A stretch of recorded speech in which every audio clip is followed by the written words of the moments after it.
നമുക്കൊരു ടിയാഗോയാണ് കേട്ടോ. ടിയാഗോ ഉള്ള നേരിടുന്ന ഒരു പ്രശ്നമാണ് വെട്ടമില്ലായ്മ. വെട്ടമെന്ന് ഇപ്പോൾ ഇതിൽ തന്നെ ഹെഡ്ലൈറ്റും ഫോഗ്ലാമ്പും ഉണ്ടെങ്കിൽ തന്നെ വളരെ ദുഷ്കരമാണ് ഇതിൽ. നമുക്ക് അതിനെ ഒന്ന് പരിഹരിക്കാൻ വേണ്ടിയിട്ട് നമുക്കിതിൽ എന്ത് ചെയ്യുക, ഒരു പ്രൊജക്ടർ ഫോഗ്ലാമ്പ് ആഡ് ചെയ്യും. ഈ കാണുന്ന ഒരു ഫോഗ്ലാമ്പ് LED ആണ്, ട്രൈ കളറാണ്. നമുക്കത് ആഡ് ചെയ്യുന്നതാണുള്ള പരിപാടി നോക്കാൻ. ഇതിൽ പഴയ ഫോഗ്ലാമ്പ് നമുക്ക് ഇളക്കി മാറ്റിയിട്ട് വേണം പുതിയത് വയ്ക്കാം. ഇത് സാധാ ഇതിൽ വരുന്ന ഹാലജനാണ് ഈ ബൾബാണ് വരുന്നത്, 19 വാട്ട്സ്.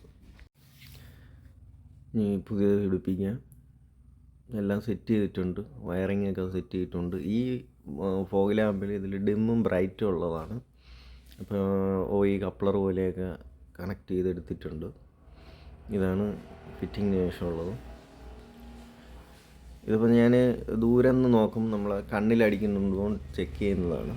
ഇനിയിപ്പോൾ കണ്ണിലടിക്കുമ്പോൾ ഇതിൽ വെട്ടം ഞാൻ ഇരുന്ന് കാണിച്ചു തരാം. ഇതാണ് കണ്ണിലടിക്കുമ്പോഴുള്ള ഫോക്കസ്. ഇത് നോർമൽ. ഇത് ഹെഡ്ലൈറ്റ് ഓഫാണ്, ഫോഗ്ലാമ്പ് മാത്രമുള്ള ഔട്ട്പുട്ടാണ് ഈ കാണുന്നത്. ഡിമ്മും ബ്രൈറ്റും. ഇതിലൊരു എല്ലാം വരുന്നതാണ്. എല്ലാം നമുക്ക് ആവശ്യമില്ല. ഇതാണ് ഇപ്പോഴത്തെ ഔട്ട്പുട്ട്.